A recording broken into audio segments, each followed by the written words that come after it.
रास्ते में गाड़ी चलाते वक्त अगर आप किसी रोड एक्सीडेंट में इन्वॉल्व हो जाते हैं या आपके साथ दुर्घटना हो जाए, एक्सीडेंट हो जाए या आपके थ्रू किसी का एक्सीडेंट हो जाए, ऐसी स्थिति में आप क्या करेंगे, आपको क्या प्रिकॉशंस लेने हैं और स्टेप बाय स्टेप आपको क्या कंप्लाई करना है, इस पर्टिकुलर वीडियो में हम समझेंगे। नमस्कार, आप सभी ने शुरुआत लीगल एडवाइस में अशोक पांडे के साथ में की है और इस वीडियो में हम बात करने वाले हैं आखिर रोड एक्सीडेंट में हमें समझ में नहीं आता, अचानक से घबराहट की वजह से या ऐसी दिक्कत, ऐसी मुसीबत में हम फंस चुके होते हैं, हमें कुछ भी समझ नहीं आता। ऐसी स्थिति में आपको किन बातों का रखना है ध्यान। हमेशा आप ध्यान दें, कभी भी अगर रोड एक्सीडेंट होता है, आपके साथ ना हो लेकिन अगर होता है या किसी और के साथ अगर ऐसी घटना दुर्घटना हुई है तो आपको सबसे महत्वपूर्ण बात क्या है वो ध्यान में रखनी है। हमेशा आप अपने कुछ डॉक्यूमेंट्स ज़रूर कैरी करके चलें। सबसे पहले आपका ड्राइविंग लाइसेंस आपके पास होना चाहिए, आरसी बुक जो रजिस्ट्रेशन कार्ड होता है, आपकी 4 व्हीलर या 2 व्हीलर उसका आपके पास ज़रूर होना चाहिए।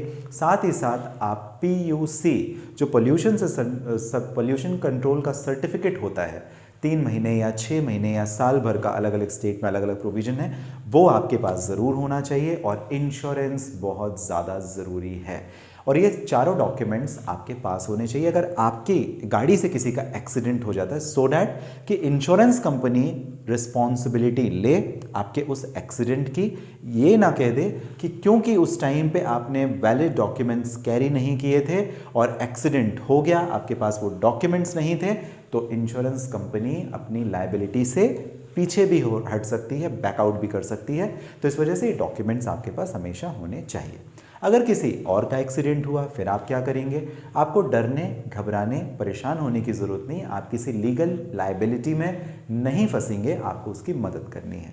एम्बुलेंस या पर्सनल असिस्टेंस आप उसे दे सकते हैं। आप एम्बुलेंस को कॉल करके बुला सकते हैं या पर्सनल असिस्टेंस आप उसे दे सकते हैं, उसे हॉस्पिटल तक पहुंचा सकते हैं। आपके खिलाफ में कोई भी लीगल एक्शन नहीं लिया जाएगा। आपके ऊपर कोई पुलिस का या कानून का दबाव नहीं है कि आप स्टेटमेंट दें पुलिस के सामने या कोर्ट के सामने, जिसे हम गुड सैमरिटन लॉ भी कहते हैं, जो रिसेंटली इंट्रोड्यूस्ड हुआ है। पहले काफ़ी लोग डरते थे कि अगर कोई एक्सीडेंट हो गया, हमने बचाने के लिए गए, पता चला हम ही उल्टे ना फंस जाएं, ऐसा होता था। लेकिन अब ऐसा नहीं है। गुड सैमरिटन लॉ आपको ध्यान रखना चाहिए। स्टेप सबसे इम्पॉर्टेंट ये है, अगर आपके साथ ऐसा कोई एक्सीडेंट हो गया अनफॉर्चुनेटली, सबसे पहले आपको कॉल करना है पुलिस को और जिसके वजह से ये एक्सीडेंट हुआ है उसके खिलाफ आपको FIR यानी फर्स्ट इंफॉर्मेशन रिपोर्ट FIR दर्ज करनी है। जिस भी जगह एक्सीडेंट हुआ है वहाँ के निश्चित पुलिस स्टेशन में, वहाँ के जुरिस्डिक्शनल पुलिस स्टेशन में। ऐसा करना मैंडेटरी है, ऐसा करना ज़रूरी है। सेक्शन 134 मोटर व्हीकल एक्ट ऐसा प्रोविज़न करता है। अगर आपने ऐसा नहीं किया तो आपको अब 2 परेशानियां हो सकती है। जो आपके डैमेजेस हुए, आपकी गाड़ी में टूट फूट हुई या किसी के शरीर में टूट फूट हुई, किसी के हाथ पैर टूट गए या ऐसी स्थिति में, या ऑपोजिट पार्टी की गाड़ी आपकी वजह से डैमेज हो गई, गलती से, इंटेंशनली तो आपने किया नहीं, इट वॉज एक्सीडेंट, तो ऐसी स्थिति में आप किसी परेशानी में ना फंसें, इस वजह से आपको FIR करनी ज़रूरी है।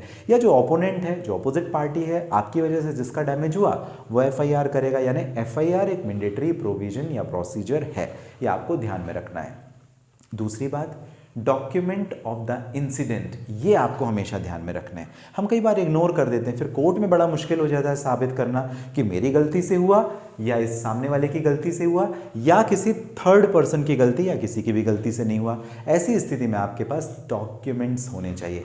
Document in the sense, accident हुआ उस टाइम पे आपके पास फ़ोन है, मोबाइल फ़ोन है, आप फोटोग्राफ्स ले सकते हैं या वीडियो रिकॉर्डिंग कर सकते हैं, और या जो डिटेल्स है वो पार्टीज़ कौन इन्वॉल्व थी, किसकी वजह से, उसकी नोटिंग वगैरह ले सकते हैं। भाई उसका नाम, पता, एड्रेस, फ़ोन नंबर, इतना तो आप ले ही सकते हैं।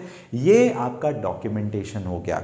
अब जो अगला स्टेप है वो ये है कि इमीडिएटली आपकी गाड़ी का इंश्योरेंस होना ही चाहिए, ये मैंडेटरी है। अगर नहीं तो आपको फाइन भी देना पड़ सकता है और जो लॉस हुआ आपकी वजह से या किसी और का आपकी वजह से, वो आपकी जेब में भारी पड़ सकता है। इस वजह से गाड़ी का इंश्योरेंस होना चाहिए। तो अब आप क्या करेंगे? FIR हो गई, डॉक्यूमेंटेशन एंड डिटेल रिपोर्ट आपने बना ली, अब आपने इंश्योरेंस कंपनी को भी इन्फॉर्म करना है कि भाई हमारी गाड़ी इस जगह पर भिड़ गई या एक्सीडेंट हो गया या टूट फूट हो गई, ऐसा आपको इंश्योरेंस कंपनी को अपडेट करना है और FIR में भी आपको बताना है। कई बार आप रास्ते से जा रहे होते हैं, दो लोग रास्ते में भिड़ गए, उनको चोटें लगी, उनकी गाड़ियाँ टूट गई या कोई रास्ते में पड़ा हुआ है, आपको क्या करना है? क्या वहाँ से भाग जाना है या उस व्यक्ति की मदद करनी है? व्यक्ति की मदद करने के चक्कर में कहीं आप ही तो कोई लीगल कॉम्प्लिकेशन में नहीं फंस जाएंगे? इसे हम कहते हैं गुड समैरिटन लॉ। ये आपकी और हमारी जिम्मेदारी है। अगर ऐसी कोई दुर्घटना हो जाती है या घटना हो जाती है, आपका कहीं कोई उससे लेना देना नहीं है, लेकिन उस व्यक्ति को जिसे चोट लगी है उसे अस्पताल तक आप पहुंचाएं, हॉस्पिटलाइज्ड करें या हॉस्पिटल तक पहुंचाएं या एम्बुलेंस को कॉल करके एम्बुलेंस को या पुलिस को कॉल करके पुलिस की असिस्टेंस लें। इसमें आपको कोई भी लीगल कॉम्प्लिकेशन का सामना नहीं करना पड़ेगा। सुप्रीम कोर्ट की डिटेल गाइडलाइन है आपको प्रोटेक्शन देने के लिए गुड समैरिटन लॉ के अंडर, क्योंकि आप अच्छा काम कर रहे हैं, आप किसी की जान बचाने के लिए, आप इंसानियत के नाते उसकी मदद करने की कोशिश कर रहे हैं। ऐसे में आप ही अगर फंस जाएं तो लीगल कॉम्प्लिकेशन आपको ही फेस करने पड़ जाएं तो ये काफ़ी बुरा हो सकता है। इस वजह से पहले लोग भाग जाते थे, मदद नहीं करते थे, लेकिन अब ऐसा नहीं, आपको डरने की आवश्यकता नहीं है।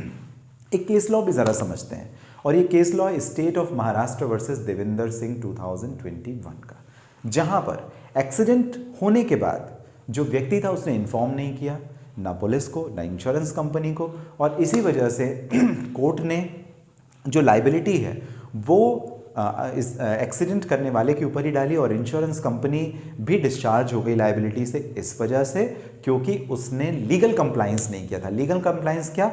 ना पुलिस को इन्फॉर्म किया, FIR दर्ज की, और ना ही उसने इंश्योरेंस कंपनी को इन्फॉर्म किया, और बाद में बहुत बाद में अगर किया तो उसका कोई प्रभाव नहीं पड़ेगा, उसका बेनिफिट ऑपोजिट पार्टी। इस वजह से मेरा कहना आपको ये, और कानून सेक्शन 134 मोटर व्हीकल एक्ट में ये स्पेसिफिक प्रोविजन, मैंडेटरी प्रोविजन, यानी ज़रूरी है, ये ऐसा नहीं है कि आपका मन किया तो आप करें या नहीं, मैंडेटरी है, आपको करना ही है। नहीं तो Maharashtra versus state of Maharashtra versus Devendra Singh 2021 के केस में, जहां कोर्ट का कहना कि रिजल्ट जहां पर एक्सीडेंट होता है और एडिशनल चार्जेस आपके ऊपर लग सकते हैं और आपको फाइन या पेनल्टी भी देना पड़ सकता है, ऐसी कंडीशन में जहां पर आपने कंप्लायंस नहीं किया या पुलिस को इन्फॉर्म नहीं किया, FIR दर्ज नहीं की, और बाद में डिले करने के बाद आपने इंश्योरेंस कंपनी को भी नहीं बताया, तो ये सारे स्टेप्स आपको ध्यान में रखने। और हमेशा मेरा आपको कहना होता है कि आप वैलिड जो डॉक्यूमेंट्स है